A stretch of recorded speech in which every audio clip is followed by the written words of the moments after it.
رسول اللہ صلی اللہ علیہ وسلم نے فرمایا کہ لا ایمان لمن لا امانت لہ ولا دین لمن لا عہد لہ۔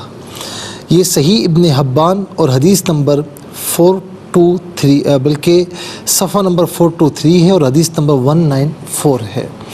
ناظرین، یہ بڑے ہی دو جملے ہیں لیکن بڑے قابل غور ہیں کہ اس کا کوئی ایمان ہی نہیں کہ جو امانت دار نہ ہو۔ اور ناظرین و سامعین، یہ آپ دیکھیں کہ امانت دار ہونا یہ ایمان کی علامات میں سے ہے۔ رسول اللہ صلی اللہ علیہ وسلم نے فرمایا نا کہ منافقین کی علامات میں سے ایک علامت یہ ہے کہ جب اس کے پاس امانت رکھی جائے تو وہ خیانت کرے۔ امانت کسی نے آپ کے پاس کوئی چیز رکھوائی اور ایک مدت کے بعد وہ لینے کے لیے آپ کے پاس آئے تو آپ من وعن اسے لوٹا دیں۔ قرآن کریم نے یہ بیان فرمایا کہ وَمِنْ أَهْلِ الْكِتَابِ مَنْ إِنْ تَأْمَنْهُ بِقِنْطَارٍ يُؤَدِّهِ إِلَيْكَ۔ اہل کتاب میں سے کچھ ایسے تھے کہ جب امانت ان کے پاس رکھائی جائے تو وہ ڈھیروں امانتیں کیوں نہ ہو تو وہ من وعن واپس کرتے تھے۔ وَمِنْهُمْ مَنْ إِنْ تَأْمَنْهُ بِدِينَارٍ لَا يُؤَدِّهِ إِلَيْكَ۔ اور کسی کوئی ایسا بھی ہے کہ جس کے پاس ایک دینار رکھا جائے تو واپس نہ کرے۔ ہمارے یہاں کتنے لوگ ایسے ہیں ناظرین کہ جب امانت ان کے پاس رکھوائی جائے، او میں نے استعمال کر لی، او وہ تو ضائع ہو گئی، یہ ہو گیا، وہ ہو گیا، یعنی آپ دیکھیں کہ اتنے بہانے اور آپ لے کر دکھا دیں ان سے، یعنی آپ کو اپنی چیز لینے کے لیے ڈھیروں چکر لگانے پڑیں گے تب کہیں جا کر بڑی مشکل سے وہ امانتیں واپس کرتے ہیں۔ لیکن ایسے بھی ہوتے ہیں ناظرین، ہمارے معاشرے میں ایسے لوگ بھی ہیں کہ جن کی زبان ہے اور ایک مرتبہ اگر زبان سے کلمہ جاری ہو گیا، یعنی کوئی بات کہہ دی تو لوگ کہتے ہیں بس یار یہ تو زبان کا پکا آدمی ہے، اس کے پاس آپ جتنی ہی امانت کیوں نہ رکھوائیں، من ون آپ کے ہاتھ میں دے گا، آپ کو واپس کرے گا۔ یہ بڑی پسندیدہ بات ہے۔ ناظرین، ایک تو امانت کا یہ مفہوم بھی ہے اور دوسرا مفہوم یہ بھی کہ یہ زندگی بھی امانت ہے اللہ تعالیٰ کی، اسے لوٹانی ہے اور اسے اچھے طریقے سے لوٹانی ہے، گناہوں سے بھرپور نہیں لوٹانی بلکہ نیکیوں سے معمول لوٹانی ہے۔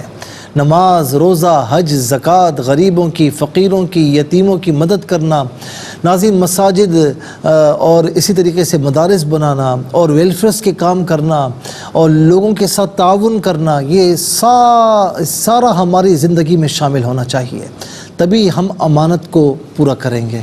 یعنی امانت میں خیانت نہیں کریں گے تو یہ بھی ہے کہ اگر آپ اللہ کی نافرمانی کی طرف گئے، رسول علیہ السلام کی نافرمانی کی طرف گئے تو یہ بھی خیانت ہے، اس میں بھی ہمیں امانت کرنی ہے۔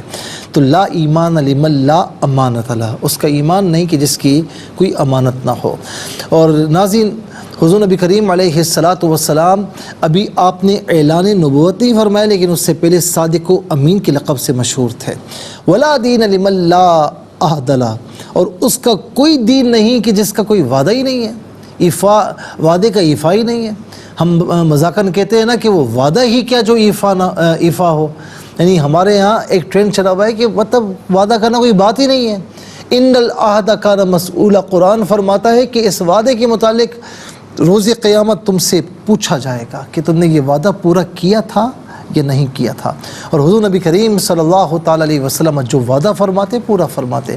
ایک مرتبہ ایک شخص کے ساتھ کچھ معاملات ہوئے، اس نے کہا میں ابھی آتا ہوں۔ وہ 3 روز کے بعد آیا، میرے آقا علیہ السلام اسی مقام پر تشریف فرما تھے اور فرمایا کہ تو نے مجھے بڑی مشکل میں ڈال دیا۔ یہ کہتے ہیں ایفائے عہد، اپنے وعدے کو پورا کرنا۔ اور جو وعدہ پورا نہیں کرتا، منافقین کی ایک علامات میں سے ایک علامت یہ بھی کہ جب وہ وعدہ کرتا ہے پورا نہیں کرتا۔ مسلمان کی علامت یہ ہے کہ وعدہ کرتا ہے تو پورا کرتا ہے۔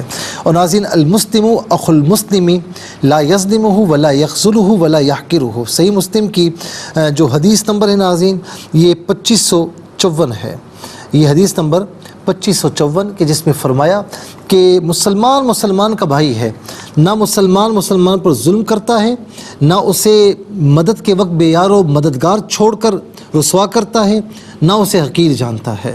یہ صحیح مسلم کی حدیث نمبر 2564 64۔ تو بڑی پیاری حدیث کہ مسلمان کا بھائی ہے اور نہ اس پر ظلم کرتا ہے، ہمیشہ نرمی کرتا ہے، ولا یخذلہ، نہ اسے رسوا کرتا ہے بے یار و مددگار چھوڑ کر، بلکہ ہمیشہ تعاون کرتا ہے، ولا یحقرہ، نہ اس کی تحقیر کرتا ہے بلکہ ہمیشہ اسے عزت کا مقام عطا فرماتا ہے۔ یہ مسلمان کی شان ہے۔